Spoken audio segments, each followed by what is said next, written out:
हाय बायोट्रोनियंस, मेरे प्यारे मैस्कॉट्स। बहुत सारे बच्चे ऐसे होंगे जो 2023 के बाद ड्रॉप नहीं ले पाएंगे। बहुत सारे बच्चे ऐसे भी होंगे जिनके फाइनेंशियल कंडीशन, घर की प्रॉब्लम्स अभी रिजल्ट आने पे उनको अलाउ नहीं करेंगे कि वो इवन पार्शियल ड्रॉप लें। इनफैक्ट उन्होंने शायद 1 या 2 बार ड्रॉप ले लिया होगा और अभी उनकी घर की कंडीशन कुछ ऐसी होगी कि उनको फटाफट से कोई ना कोई अगले 3-4 साल में जॉब लेनी है और उसके बाद अपने पेरेंट्स को घर पे सपोर्ट करना है। तो ऐसी कौन सी चीजें हैं जो आप अभी कर सकते हैं? What is it that you can do? कौन से ऐसे करियर्स हैं जो आगे आने वाले 2-3-4 सालों में बहुत ज्यादा यूजफुल होने वाले हैं?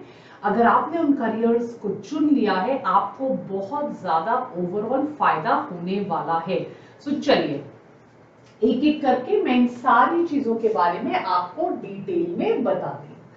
सबसे पहली जो चीज है, yes, is medical journalism and writer. देखिए बच्चों, अगर आपके कम्युनिकेशन और राइटिंग स्किल्स अच्छे हैं, मैं कुछ ऐसे करियर्स आप लोगों के लिए ढूंढ के लाई हूं जो आज तक किसी भी टीचर ने, किसी भी एजुकेटर ने नहीं बताया।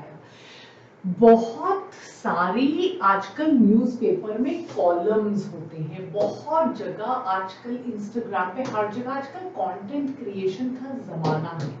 अगर आपकी मेडिकल की नॉलेज बेसिक है, आप बीएससी कर रहे हैं साथ साथ, राइट, या आप स्पेशली अगर आपको बोलना अच्छा लगता है, आप जर्नलिज्म में इंटरेस्टेड, आप मेडिकल जर्नलिज्म और राइटर बन जाइए, राइट। अगर स्पेशली आपके कम्युनिकेशन स्किल्स और राइटिंग स्किल्स बहुत अच्छे हैं, मेडिकल राइटिंग कहाँ कहाँ काम आती है? बहुत सारे जर्नल्स होते हैं, बहुत सारी मैगजीन्स होती है, बहुत सारे न्यूज़पेपर्स होते हैं, बहुत सारे सोशल मीडिया अकाउंट है जहां पर articles, blogs, medical related topics पे आप दे सकते हैं। हेल्थ केयर ऑर्गेनाइजेशंस होती है, जैसे वर्ल्ड हेल्थ ऑर्गेनाइजेशन, जैसे डॉक्टर्स विदाउट बॉर्डर्स, जैसे अपोलो, ऐसे बड़े बड़े मेडिकल हेल्थ केयर ऑर्गेनाइजेशंस होते हैं। आजकल बहुत सारे ऑनलाइन प्लेटफॉर्म हैं।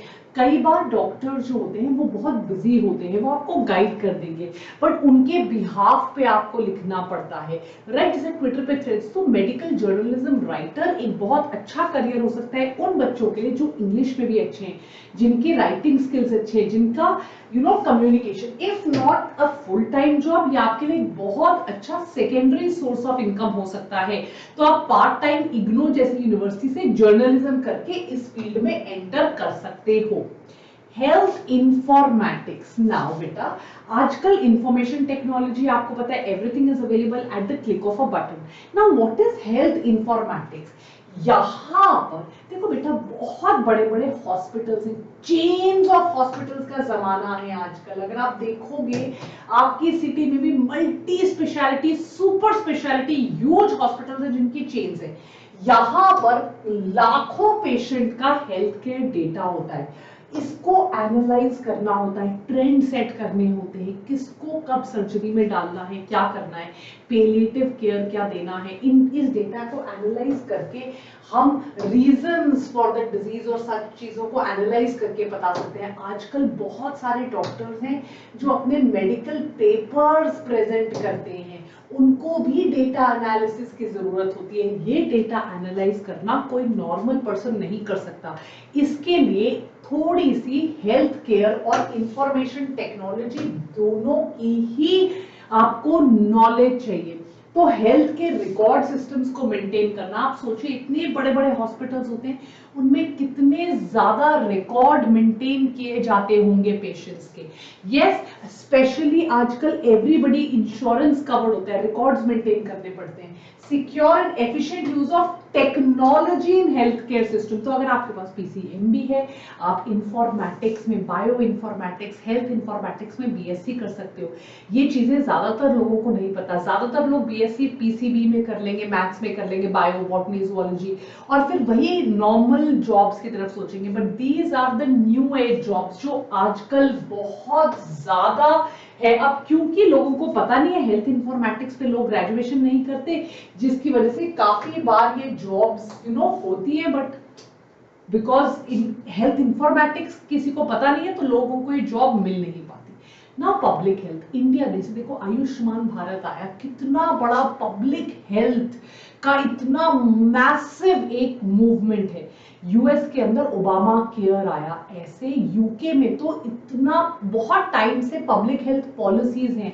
यूके में तो वैसे ही पूरे यूरोप में, स्पेशली फिनलैंड में, स्कैंडिनेवियन कंट्रीज में बहुत स्ट्रॉन्ग, बहुत रॉबस्ट पब्लिक हेल्थ पॉलिसीज है। पब्लिक हेल्थ के तौर तरीके, कैसे पब्लिक हेल्थ लोगों तक पहुंचाई जाए, सबके कार्ड्स बनते हैं, नेशनल सिक्योरिटी जैसे आपको पता है एनएस कार्ड्स बनते हैं। सो पब्लिक हेल्थ सेक्टर पहले सिर्फ डेवलप्ड और यूरोपियन कंट्रीज में होता था, अब पब्लिक हेल्थ जो है वो इंडिया में डेवलपिंग कंट्रीज में भी बहुत आ चुका है। Health of communities, populations, right, कैसे preventing diseases, promoting health education, conducting research, public health की पॉलिसी बनाना। आप ग्रेजुएशन करिए पब्लिक हेल्थ में, पोस्ट ग्रेजुएशन करिए पॉलिसी मेकिंग में, आइए काम करिए नीति आयोग के साथ, गवर्नमेंट ऑफ इंडिया के साथ काम करिए, प्रोग्राम्स लॉन्च कीजिए, यूएन वगैरह जितनी एनजीओज होते हैं, जितने एनजीओज इंडिया में आएंगे पब्लिक हेल्थ में काम करना चाहेंगे, उनको पब्लिक हेल्थ के लोगों को ही हायर करना है। पर आज प्रॉब्लम ये है कि पब्लिक हेल्थ के लोग ही नहीं मिल रहे। So graduation in public health can be one of the best graduations जो आप अपने लिए करेंगे।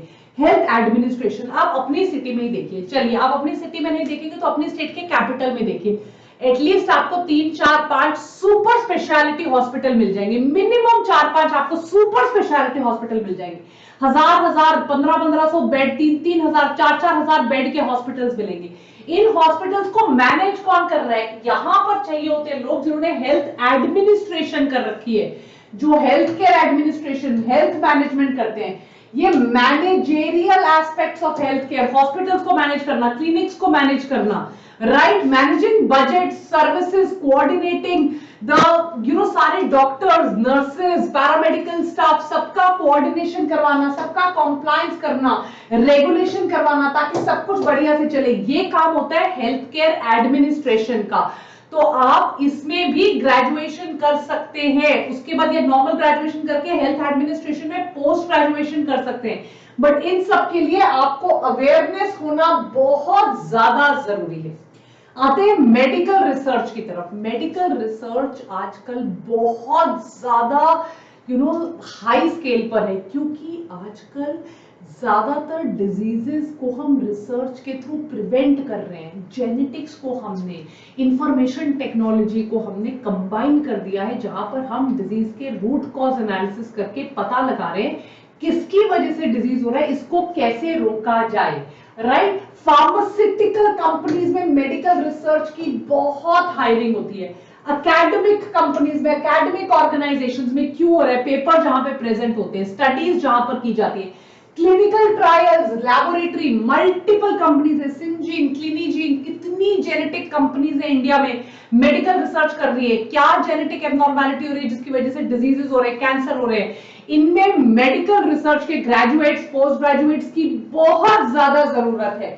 मेडिकल एडवांसमेंट्स करती है ये, तो काफी बच्चे यहाँ एम्प्लॉय हो सकते हैं, पर यहाँ पर भी वही प्रॉब्लम है, बच्चे इनमें ग्रेजुएशन करते ही नहीं है।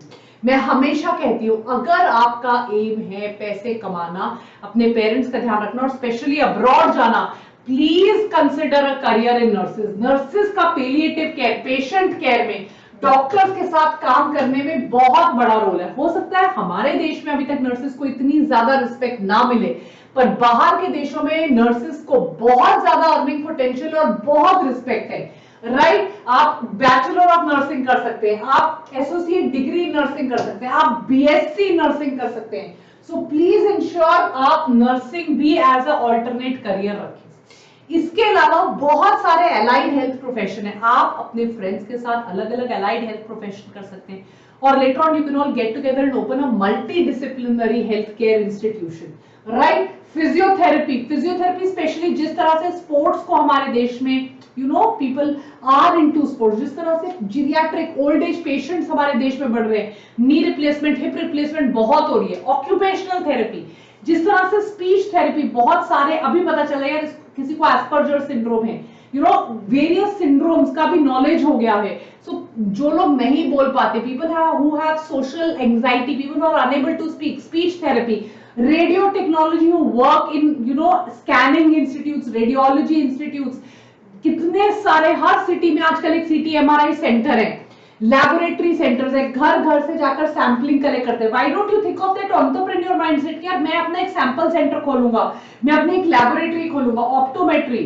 Right? Why don't you think that tomorrow I will tie up, I'll open a showroom of Titan Eye, or I will open up a showroom of you know some good spectacle, Lenskart का showroom अपनी city में मैं खोलूंगा, let me do a BSc optometry.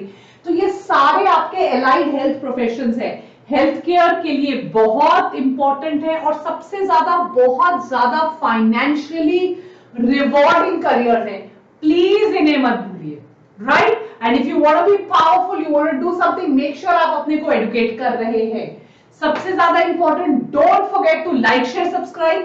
Please Biotonic PCB का Telegram group join कर लीजिए, यहां पर आपको सारी बायोटॉनिक की इंफॉर्मेशन मिलेगी. Don't forget to like share subscribe. आपको और कैसे वीडियोस चाहिए जरूर बताइए. एक सेकंड रुक जाइए, डिस्क्रिप्शन बॉक्स पे जाइए, मैंने एक लिंक दिया हुआ है, उस लिंक पे क्लिक कीजिए. और सबसे इंपॉर्टेंट चीज, अगर आप ड्रॉप करने के बारे में सोच रहे हैं तो जरूर उस लिंक को क्लिक करके भरिए. वहां पर सारी इंफॉर्मेशन मैं आपको पहुंचाने वाली हूं ड्रॉप से रिलेटेड, राइट? कैसे ड्रॉप करना है, कब करना है, क्यों करना है. अगर ड्रॉप करने का सोच रहे हो वो फॉर्म जरूर भरो. Take care.